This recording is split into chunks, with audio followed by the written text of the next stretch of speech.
Olá pessoal, na aula de hoje vamos falar sobre custo de materiais e equipamentos no orçamento de obras.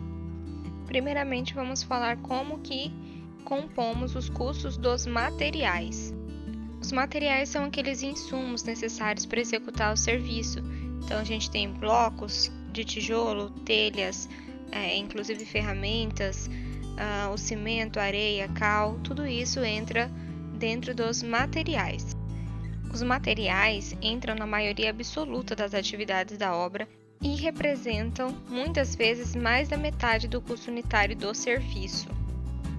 A cotação de preços dos materiais é uma tarefa que requer muito cuidado, porque pode haver algumas particularidades que o orçamentista tem que levar em consideração.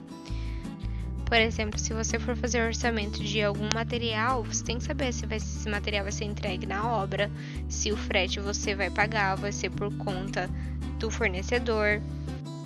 E você deve, então, homogeneizar todas essas variáveis que possam existir nas diferentes cotações. A cotação dos materiais, dos insumos, também é importante para que não haja frustração na execução da obra. Então, para isso, o orçamento ele deve ser capaz de refletir a realidade do mercado e conduzir a um preço justo. Então, se você sabe quais os materiais que vão ser usados na obra, agora você precisa fazer a coleta dos preços. E nessa coleta dos preços podem haver vários aspectos que vão influenciar o preço na aquisição dos materiais. Nós vamos ver agora quais são eles. O primeiro deles seriam as especificações técnicas desse material. As especificações técnicas é a descrição qualitativa desse material com as informações das dimensões, peso, resistência e qualquer outros parâmetros que podem servir para caracterizar o produto. Então você tem que ter conhecimento disso e padronizar também as especificações técnicas na hora de fazer a cotação. Outro aspecto importante é a unidade de embalagem, que com certeza vai influenciar no preço. Por exemplo, os blocos de alvenaria, eles podem vir soltos no caminhão ou podem vir em pallets, e isso vai ter diferença no valor. Você vai ter que saber qual que é a condição dessa cotação que você está fazendo e verificar de acordo com a necessidade da sua obra, mas o importante é que isso esteja homogeneizado. Outro fator é a quantidade de material. A gente sabe que na maioria das vezes, quanto mais você for comprar, o valor unitário dele vai acabar sendo menor. Então, isso tem que ser verificado durante a coleta dos preços.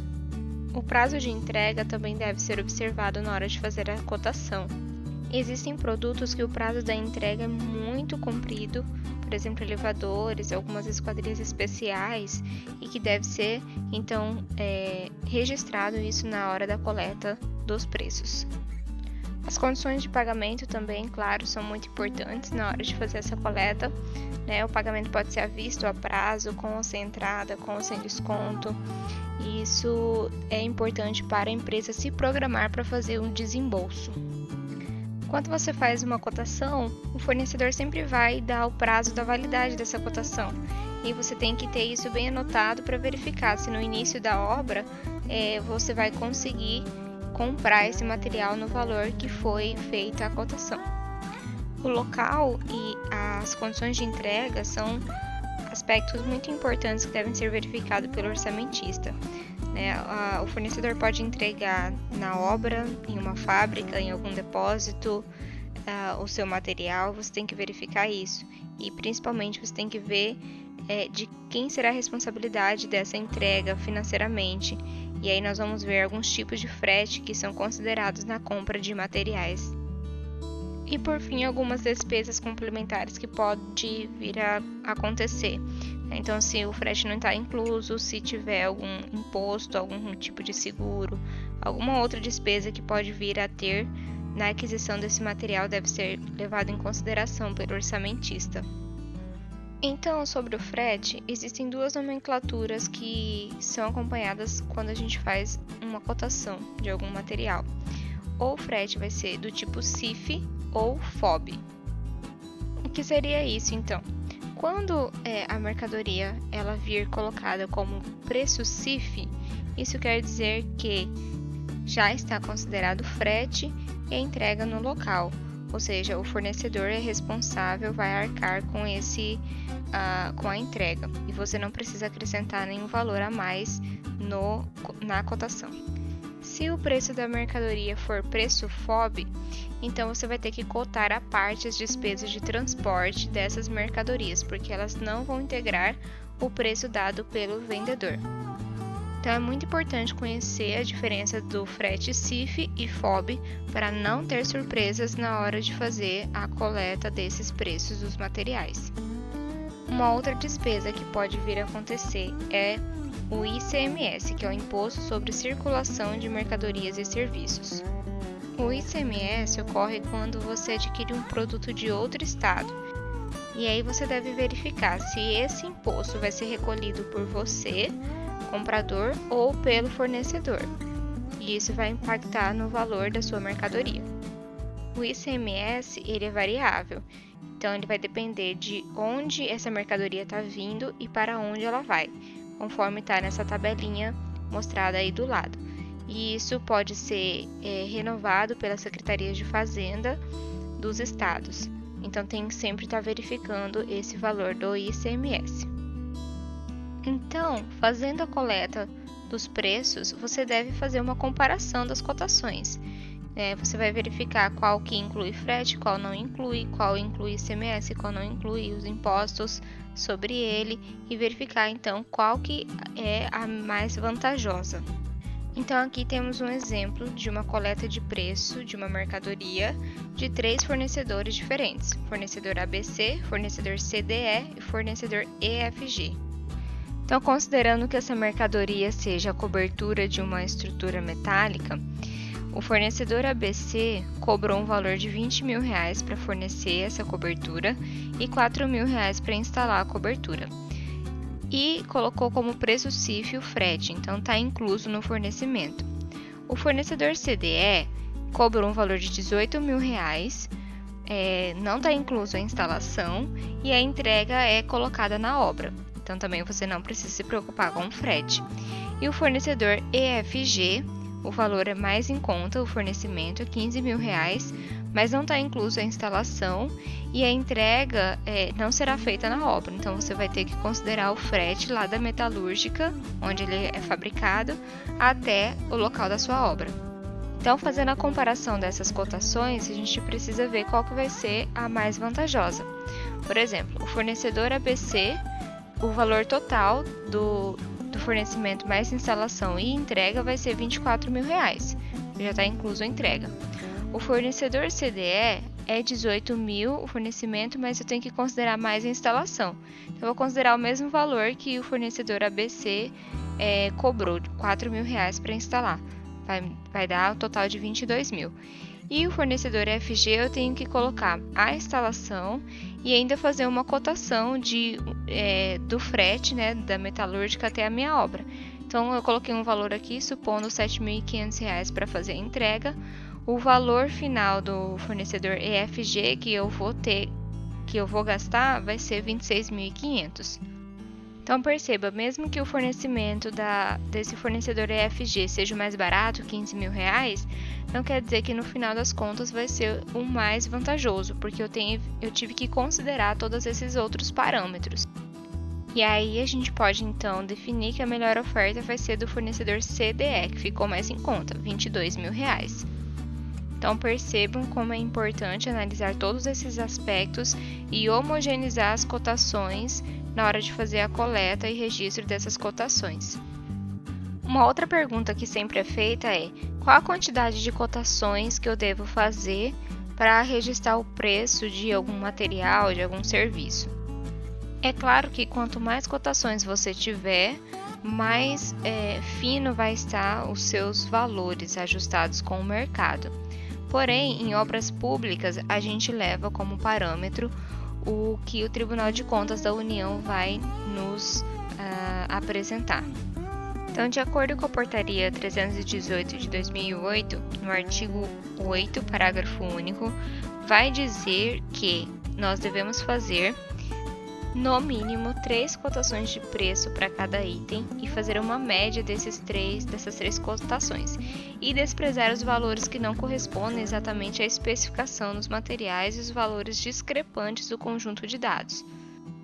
Então, como naquele último exemplo, nós temos que ter pelo menos 3 cotações, fazer a padronização dessas cotações baseado nos aspectos relevantes, que pode ser frete, instalação, algum tipo de imposto, alguma despesa, e fazer a média dessas 3 cotações. A média dessas 3 cotações vai ser o valor do meu serviço ou do meu material que eu estou cotando.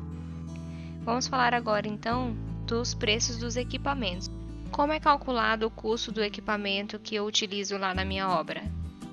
Os equipamentos que a gente trata aqui são, por exemplo, betoneiras, as retroescavadeiras, guinchos, compactadores. São equipamentos que podem ser alugados ou comprados pela empresa para utilizar na obra. E isso deve entrar na composição dos custos dos serviços.